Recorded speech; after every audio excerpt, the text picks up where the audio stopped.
आज आपका 11 अक्टूबर है और 11 अक्टूबर का आपका बिहार एसएससी का live test series text book पर दिया गया था और ये आपका 12 अक्टूबर तक रहने वाले हैं।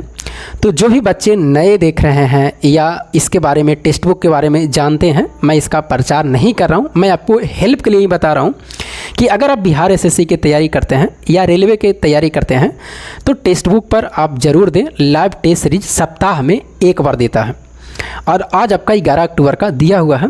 इस लाइव टेस्ट सीरीज में मेरा जो मार्क्स बना है 139 गो अटेम्प्ट किए थे, जिसमें से 120 आपका प्रश्न सही है और 120 सही है और 19 गो गलती हुआ, जिसमें से 461 मार्क्स टोटल बने हैं। मैं इसमें आपको ये भी बताऊंगा कि कितने मार्क्स तक आप लोगों को सेफ रहना चाहिए कि हाँ, अगर इतना मार्क्स है तो मतलब कि उनकी तैयारी अच्छी है और कंपटीशन के दौर में वो रेस में है। सबसे पहले अगर मैं बात करूं तो और कहीं भी अगर और भी आप टेस्ट सीरीज देते हैं बिहार एसएससी के और आपके पास ये वीडियो पहुंचती है और देते हैं ऑफलाइन में भी, तो आप कमेंट कर सकते हैं कि इतना मार्क्स हम यहाँ से देते हैं, इतना बनता है।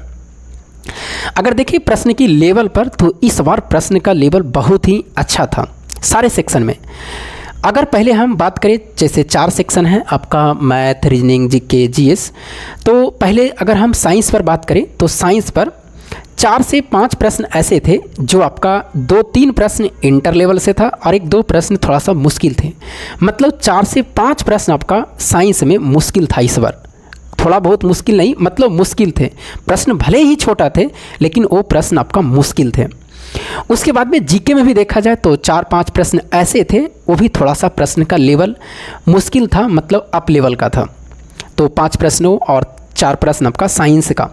उसके बाद में आपका हम रीजनिंग की बात करें तो रीजनिंग में ज़्यादा नहीं, 3-4 प्रश्न ऐसे थे जो मुश्किल थे, क्योंकि एक वो हमें सीरीज वाला सेट नहीं हुआ, शायद हो सकता है 17-20 करके था, आप लोग सेट भी किए होंगे, हमसे सेट वो नहीं हुआ। क्योंकि ज़रूरी नहीं कि हम सेट नहीं किए तो आप लोग से नहीं, आप लोग से, क्योंकि रीजनिंग ऐसा चीज़ है, अगर किसी का माइंड जल्दी काम कर गया तो बन गया, किसी का नहीं, कौन सा लॉजिक पे है, तो ये सब ऐसा सबके साथ में होते हैं। लेकिन रीजनिंग भी 4-5 प्रश्न ऐसे थे जो मुश्किल थे, क्योंकि पूर्वानुमान वाले भी 3 प्रश्न ऐसे थे जो बहुत ही अच्छे लेवल के थे।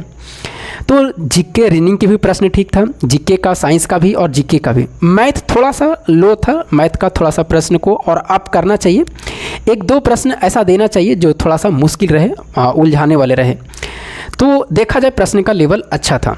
अब आइए हम बात करते हैं कितने मार्क्स बहुत ही अच्छे रहेंगे इस टेस्ट सीरीज के अनुसार में। तो जिसका भी मार्क्स, अगर हम बात करें इस टेस्ट सीरीज में 430 प्लस जिसका मार्क्स आया होगा, इसका मतलब है वो इस टेस्ट सीरीज में 430 लाए हैं तो अच्छी तैयारी है। क्योंकि मेरे साथ में एक और रहते हैं, वो भी दिए हैं, तो उनका मार्क्स 515, 500 हमेशा रहता था।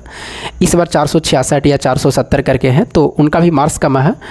तो इस बार प्रश्न का लेवल ठीक था, इसलिए मैं आपको बता रहा हूँ, और इतना मार्क्स अगर है तो बिल्कुल आप रेस में हैं। अब आइए थोड़ा सा मैं आपको एग्ज़ाम पर थोड़ा सा मैं ले चलता हूँ, और इस चीज़ को सोचना बहुत ही ज़रूरी है। जो भी आप किसी भी कंपटीशन का तैयारी कर रहे हैं तो उस चीज़ के बारे में आप सोचिए कि ठीक है हम टेस्ट सीरीज दे रहे हैं, लेकिन एग्ज़ाम का प्रश्न थोड़ा सा उटपटांग रहता है और उसका लेवल ही अलग रहता है। क्योंकि इन लोगों के तुलना में, टीचर के तुलना में और भी कई टेस्ट दे रहे हैं, क्योंकि वो एग्ज़ाम होता है, वो सेट करते हैं, वो भी आदमी ही सेट करते हैं, लेकिन उसका लेवल थोड़ा सा अलग रहता है सेट करने का। उस पर अगर हम बात करें कि मेन एग्जाम में, इस पर तो हो गया जिसका 430 है, आप कमेंट कर सकते हैं कि हाँ सर इतना मार्क्स बने हैं, तो एक हम लोग का पता चलता है कि हाँ इतना मार्क्स बन रहे हैं। और वीडियो को थोड़ा सा लाइक कर दीजिएगा, कम से कम देखने के बाद में लाइक नहीं करते हैं, ऐसा नहीं, कम से कम अपना भी दायित्व जरूर निभाइए। आइए मैं बात करता हूँ मेन एग्जाम में। अगर हम बात करें बिहार एसएससी में, तो देखिएगा मेन एग्जाम में क्या होगा। मेन एग्जाम में होता क्या होगा कि देखिए मैथ के 2 प्रश्न ऐसे रहेंगे जो बिल्कुल आपसे बनने वाले नहीं रहेंगे। 2 प्रश्न ऐसा रहेंगे बिल्कुल नहीं बनेंगे। हाँ, जो बच्चे बिल्कुल मैथ में तेज है, पूरी फास्ट है, तो बना सकते हैं। लेकिन क्या 100 बच्चे अगर है तो क्या 90 बच्चे तेज होते हैं? नहीं, 100 बच्चे में 10 बच्चे तेज होते हैं, 90 बच्चे नहीं रहते हैं। तो इसलिए मैं कह रहा हूँ 2 मैथ ऐसा रहेगा, और ये चीज़ सारे सेक्शन में होने वाले, वही चीज़ मैं आपको बता रहा हूँ। 2 प्रश्न ऐसे रहेंगे जो बिल्कुल आपसे नहीं बनेंगे, बिल्कुल उटपटांग रहेगा। रीजनिंग में भी अगर हम बात करें तो 4 प्रश्न ऐसे रहेंगे जो बिल्कुल आपको उटपटांग रहेगा, या पता नहीं कहाँ से पूछ दिया है, या सेट वगैरह नहीं हो रहा होगा जो डिजिट घुसा दिया जाए। इस तरह से 4 प्रश्न आपको ऐसा जरूर मिलेंगे। जीके की बात करें तो जीके में भी आपको हम ले 5 प्रश्न ऐसे रहेंगे जो बिल्कुल आपको अता पता नहीं चलेगा कि कहाँ से पूछा गया। ये होता भी, आप मेन एग्जाम उठा के देखिएगा, टीचर तक नहीं बना पाएगा उस प्रश्न को, सर्च करके पता करेगा कि हाँ इसका आंसर क्या होंगे। जीएस की बात करें तो जीएस में भी हम 3 प्रश्न लेते हैं, ज़्यादा नहीं, कि 3 प्रश्न भी इसमें ऐसा होगा जो बिल्कुल ही मुश्किल रहेंगे। अब प्रश्न को जरा जोड़िए, 2 4 6 5 11 3 कितना 14, लगभग 14 प्रश्न ऐसे हैं जो आपसे मतलब बनने वाले नहीं रहते। हाँ, भले आप तुक्का लगा सकते हैं, अनुमान लगा सकते हैं, लेकिन ये ऐसे प्रश्न हैं जो नहीं बनने रखते। बच गया कितने, 135।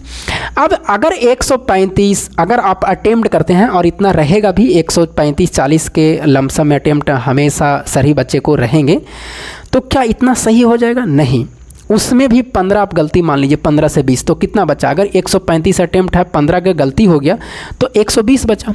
एक कैसा मार्क्स है जो सबसे तेज है, जो सबसे तेज है। तो आप ही सोचिए कि जिसका भी 110 प्लस आ रहा है मार्क्स, इसका मतलब है वो तैयारी में है और उसका रिजल्ट होगा बिहार एसएससी में। कितना बोल रहा है? 120 प्लस हमेशा लाना चाहिए, 125। अरे ऐसा नहीं है, बोलना से सिर्फ नहीं होता, करने से होता, और जो करता उसको पता चलता। और इस सब चीज़ों पर आप भी सोचिए, आप भी गहन करिए, अध्ययन करिए, तभी आपको माइंड में आएगा एक ऐसा कि हाँ बिल्कुल ऐसा होगा, और ऐसा होता भी है। तो बाकी अगर मेरी बातें ये चीज़ें अच्छी लगी है तो आप बिल्कुल कमेंट कर सकते हैं। और जिसका 110 प्लस आ रहा है, घबराने की बात नहीं है। 108 भी तक भी आ रहा है तो घबराने की बात नहीं है। हाँ, लेकिन 100 तक रह रहा है तो मेहनत करने की बात है। जिसका 100 रह रहा है कट छट के, तो बिल्कुल मेहनत करिए, जहाँ गलती होता है उसको देखिए, तो बिल्कुल आपका मार्क्स बढ़ जाएगा। तो चलिए, बाकी आप कमेंट करिए कि आपके मार्क्स कितने बने हैं। तो फिर मिलेंगे आपको अगले वीडियो में, तब तक के लिए जय हिंद।